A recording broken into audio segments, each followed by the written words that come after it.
बिस्मिल्लाहिर्रहमानिर्रहीम अस्सलाम वालेकुम। जो इवनिंग में पेपर हुआ था एसएसटी का, उसको हम सॉल्व करेंगे। काफ़ी सारे लोग बोल रहे थे कि मॉर्निंग वाला पेपर जो है वो मुश्किल था, इवनिंग वाला मुश्किल था। कमेंट में काफ़ी सारे लोग बोल रहे थे कि मक्खन था, मलाई था, पीनट था, ये था वो था। मेरे भाई एक बात याद रखें, ठीक है, पेपर मॉर्निंग वाला हार्ड था, सेकंड वाला जो इवनिंग वाला था वो बहुत ही हार्ड था। ठीक है, सिंपली कोई भी आपको बोल रहा है ना पेपर आसान था, उसको बोलो कि आप आओ पेपर में बैठो, वहाँ पर सॉल्व करके दिखाओ, फिर मैं आपको बोलूँगा। सही है ना।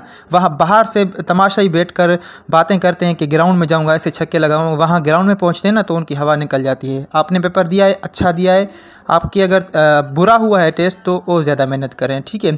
और काफ़ी सारे लोग मुझे गालियाँ दे रहे थे, मुझे बहुत हैरानी हुई। मेरे कमेंट सेक्शन में काफ़ी सारे लोग मुझे गालियाँ दे रहे थे, भाई तेरे पढ़ाए हुए सवालों में से सवाल तो नहीं आया। भाई मैंने कौन सी वीडियो में कहा था कि मेरे पढ़ाए हुए सवालों में से सवाल आएंगे? हम अकॉर्डिंग टू सिलेबस पढ़ रहे थे, हम एक्सपेक्ट कर रहे थे कि ये क्वेश्चन आ सकते हैं। काफ़ी सारे क्वेश्चन आए भी इस्लामियात के पोर्शन में, पाकिस्तानी स्टडी के पोर्शन में, लेकिन मैंने हाईलाइट नहीं किया क्योंकि मेरी आदत ही नहीं है, क्योंकि हम सिलेबस के अकॉर्डिंग पढ़ रहे थे। तो वहाँ से तो क्वेश्चन आएंगे ना, तो बाहर से कहाँ आएंगे भाई। तो अगर आपको जब भी लगे कि गालियाँ देना ठीक नहीं है तो फिर आप बंद कर देंगे। ठीक है, तो चलिए आज की वीडियो को स्टार्ट करते हैं। सबसे पहला क्वेश्चन है, हाउ मेनी सलाह विल द तकबीर एतीक बी रिसाइटेड। ठीक है, तो उसका सही ऑप्शन है ऑप्शन बी 23।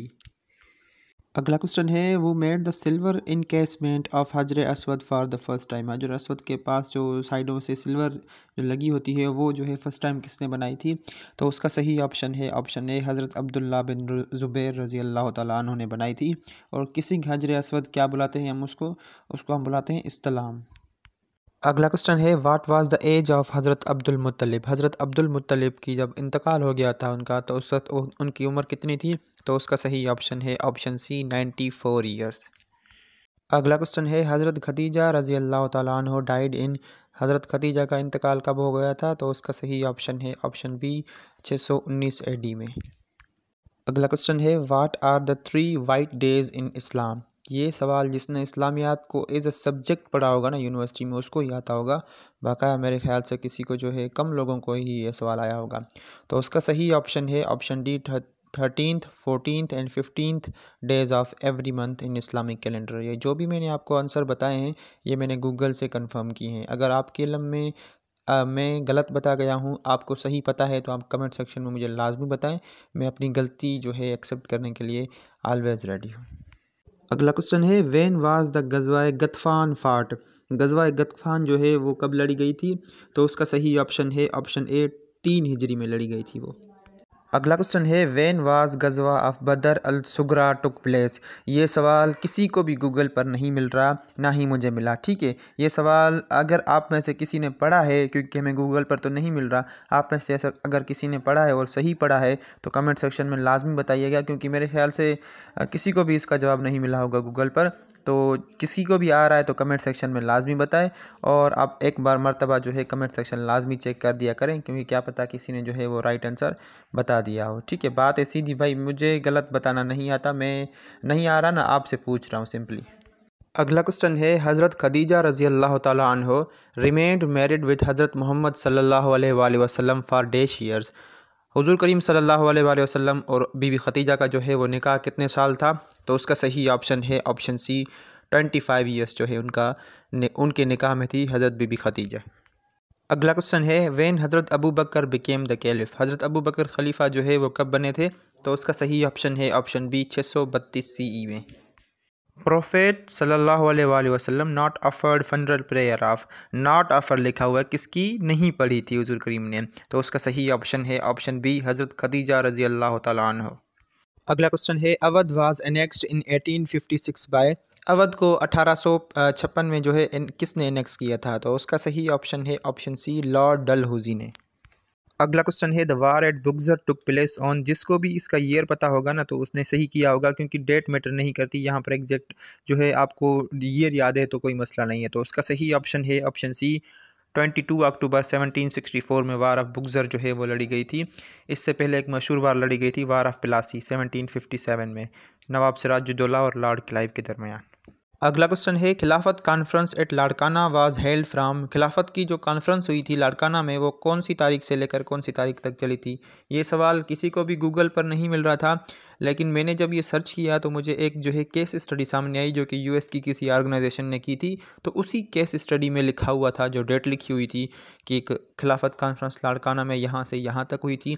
तो वहाँ से जो है मैंने ये इसका सही जवाब जो है वो एक एविडेंस के तौर आपको बता रहा हूँ, ठीक है। तो उसका सही ऑप्शन है ऑप्शन बी, 6 से 8 जून 1920 जो है वो कॉन्फ्रेंस हुई थी लाड़काना में, according to death case study. वगरना इसका जवाब जो है वो गूगल पर नहीं मिल रहा। अगला क्वेश्चन है, आफ्टर द रिवॉल्ट ऑफ 1857 वो was made the CNC commander in chief of the forces of Bahadur Shah Zafar. ये तो भाई कमीशन का सवाल दे दिया है उन्होंने, काफ़ी सारे सवाल मुश्किल दिए हैं, मानते हैं हम, ठीक है। तो ये सवाल भी गूगल पर नहीं मिल रहा था, बुक्स में भी नहीं मिल रहा था। तो मैंने यहाँ वहाँ से कर कर जो ऑप्शन निकाला है, जो ऑप्शन मुझे पता चला है, तो उसका सही ऑप्शन है ऑप्शन बी, मिर्ज़ा अबू बकर जो है उसको फोर्सेस का CNC बनाया गया था। अगर गलत है तो सही आप बता दें। अगला क्वेश्चन है, how many RTC round table conferences were attended by Allama Iqbal. Allama Iqbal ने कितनी राउंड टेबल कॉन्फ्रेंसेज को जो है वो अटेंड किया था। तो उसका सही ऑप्शन है option B, 2 round table conferences को। अगला क्वेश्चन है, वो is known as father of local self government in India, ठीक है। तो उसका सही ऑप्शन है ऑप्शन ए, लॉर्ड रिपोन जो है उसको कहा जाता है father of self government in India. अगला क्वेश्चन है, after the defeat Mughal king Bahadur Shah Zafar was exiled to.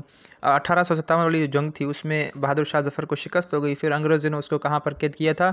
तो उसका सही ऑप्शन है ऑप्शन ए, रंगून बर्मा में जो है उसको कैद किया था। बर्मा का नया नाम है म्यांमार। अगला क्वेश्चन है, the first annual session of all India Muslim League was held इन। पहला सेशन कब हुआ था ऑल इंडिया मुस्लिम लीग का। तो उसका सही ऑप्शन है ऑप्शन ए, कराची 1907 में, 1907 में हुआ था। इसको प्रिजाइड किया था आदमजी पीर भाई ने। अगला क्वेश्चन है, in which year Sindh Muslim League session was held in Karachi presided by Jinnah, ठीक है। ये सवाल भी गूगल पर एग्जैक्ट आपको नहीं मिलेगा, लेकिन डान का एक आर्टिकल था वहाँ से मैंने पढ़ा है, ठीक है। तो इसका सही ऑप्शन है ऑप्शन डी, 10 अक्टूबर 1938 इसका सही ऑप्शन है। अगला क्वेश्चन है, liquefied natural gas LNG terminals are established in. LNG के टर्मिनल्स पाकिस्तान में कौन से पोर्ट पे बने हुए हैं। तो उसका सही ऑप्शन है option B, Bin Qasim port पर। अगला क्वेश्चन है, Muslim League was formed in. Muslim League को कौन से शहर में बनाया गया था। तो उसका सही ऑप्शन है ऑप्शन डी, ढाका में उसको बनाया गया था। अगला क्वेश्चन है, when was Pakistan resolution was passed approved. इस क्वेश्चन के 2 जवाब है, ये कंट्रोवर्शियल क्वेश्चन उन्होंने दिया है। अब इसमें पूछ रहे हैं कि पाकिस्तान रेजोल्यूशन को पास कब किया गया था, अप्रूव कब किया गया था। टेक्निकली अगर हम देखें बुक में से या गूगल में से, तो 22 मार्च से लेकर 24 मार्च तक जो है वो उसी जो है ड्राफ्ट पर डिस्कशन चली थी। 23 मार्च को उसको प्रेजेंट किया गया था, 24 मार्च को जो है इसको अप्रूव किया गया था। अब 24 मार्च इसका टेक्निकली सही जवाब होगा, लेकिन जो हमारी हिस्ट्री में पढ़ाया जाता है कि हमारा लाहौर रेजोल्यूशन या पाकिस्तान रेजोल्यूशन कब पास हुआ, तो उसको 23 मार्च कहा जाता है। अब ये दोनों आंसर मैंने बता दिए। अब ये SPSC पे बात छोड़ते हैं भाई, वो की में जो है कौन से आंसर को कंसीडर करते हैं। अगला क्वेश्चन है, SAARC South Asian Association for Regional Cooperation permanent secretariat is located in. भाई ग्रेस मार्क का सवाल आ गया, इतनी मुश्किल टेस्ट में भी आपको ग्रेस मार्क मिल रही है, ठीक है। अब सार्क का परमानेंट जो है वो सेक्रेटरीट कहाँ पर है, वो काठमांडू में लोकेटेड है, नेपाल में। इनमें से 4 जो ऑप्शन लिखे हुए हैं सभी गलत हैं, ठीक है। इसको बनाया ढाका में गया था, 8 दिसंबर 1985 में इसको ढाका में बनाया गया था, लेकिन इसका परमानेंट सेक्रेटरीट जिसको हम हेड क्वार्टर बुलाते हैं वो इसका काठमांडू में है, नेपाल में। अगला क्वेश्चन है, the constituent assembly was form to frame the constitution under. जो कॉन्स्टिट्यूएंट असेंबली को बनाया गया था कॉन्स्टिट्यूशन बनाने के लिए, उसको जो है किसके आर्डर के थ्रू, किसके अंडर जो है वो बनाया गया था, कौन से एक्ट के अंडर। तो उसका सही ऑप्शन है option C, Indian independent act 1947। अगला क्वेश्चन है, the artist had to dash a lot before dash recognised for his talent. सीधा सीधा सवाल इंडिया की वेबसाइट है एग्जाम वेदा, वहाँ से उठाया गया है, ठीक है। तो इसका सही ऑप्शन है option A, struggle plus being, ठीक है। The artist has to struggle a lot before being recognized for his talent, exam वेदा। देखिए मैंने आपको बोला था कि एक टेस्ट से यहाँ से सवाल उठाया गया तो दूसरी के लिए भी उठाया गया होगा। तो इस वेबसाइट को लाजमी चेकआउट करें जिनका टेस्ट जो है अभी रहता है। अगला क्वेश्चन है, सिनोनिम ऑफ इनडिफेटिगेबल, ठीक है।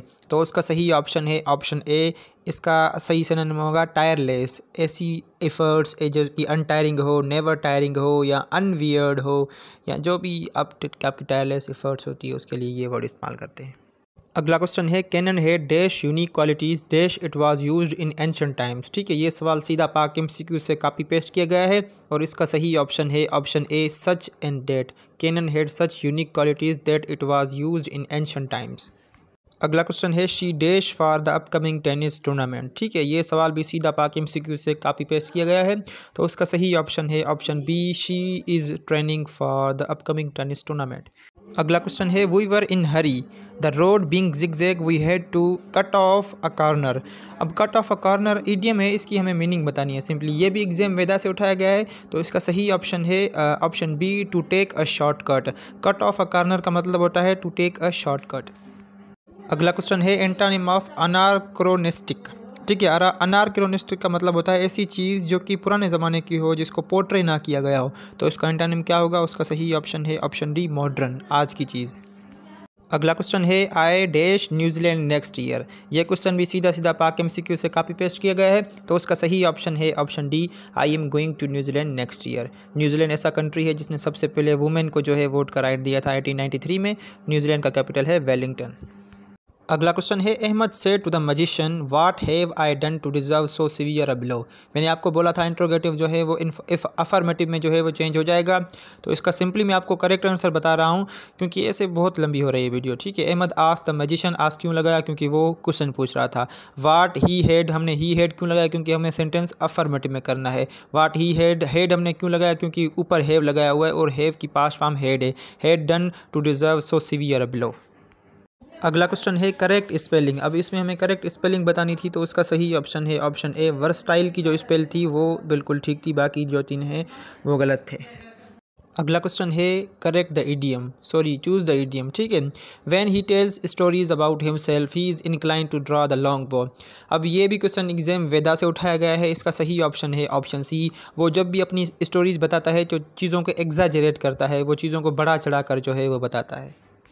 अगला क्वेश्चन है सिनोनिम ऑफ बेलिकोस। बेलिकोस का सिनोनिम हमें बताना है। बेलिकोस का मतलब होता है ऐसा बंदा जो लड़ाकू हो, जो लड़का हो, जो बड़ा बड़ा लड़ता हो, तो उसका सही ऑप्शन है ऑप्शन बी, वार लाइक जो है इसका सिनोनिम है। अगला क्वेश्चन है रॉन्ग स्पेलिंग हमें जो है वो बतानी है, तो उसका सही ऑप्शन है ऑप्शन डी, पेक्टोरियल की स्पेलिंग जो है वो गलत लिखी हुई है। अगला क्वेश्चन है रेंटम स्कूटम, इसका हमें एंटोनिम बताना है। रेंटम स्कूटम का मतलब होता है केयरलेस। ठीक है, तो मेरे हिसाब से इसका सही ऑप्शन होगा ऑप्शन ए, केयरफुल।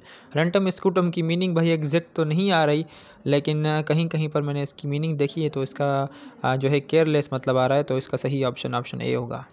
अगला क्वेश्चन है एंटोनिम ऑफ पिकायून। पिकायून का मतलब होता है ऐसी चीज़ जो कि अनइम्पोर्टेंट हो या सिमाल हो। ठीक है, तो उसका सही ऑप्शन है ऑप्शन डी, लॉन्ग। ठीक है, लॉन्ग हो, कोलोसल हो, बिग हो, हैवी हो, माइटी हो। अगला क्वेश्चन है सिनोनिम ऑफ एजोटेरिक। एजोटेरिक का मतलब होता है ऐसी चीज़ जो कि बहुत कंफ्यूजिंग हो, बहुत हार्ड हो, बहुत पजलिंग हो, तो उसका सही ऑप्शन है ऑप्शन ए, परप्लेक्सिंग जो है एजोटेरिक का सिनोनिम होगा। तो ये थी आज की वीडियो। उम्मीद करता हूँ ये वीडियो आपको पसंद भी आएगी, और अगर काम आए तो भाई क्या ही बात हो जाएगी। ठीक है, वीडियो पसंद आई तो वीडियो को लाइक कर दें, चैनल को सब्सक्राइब कर दें। मिलते हैं अगली वीडियो में, तब तक के लिए अपना बहुत सारा ख्याल रखिए, मुझे दुआओं में याद रखिए। अल्लाह हाफिज़।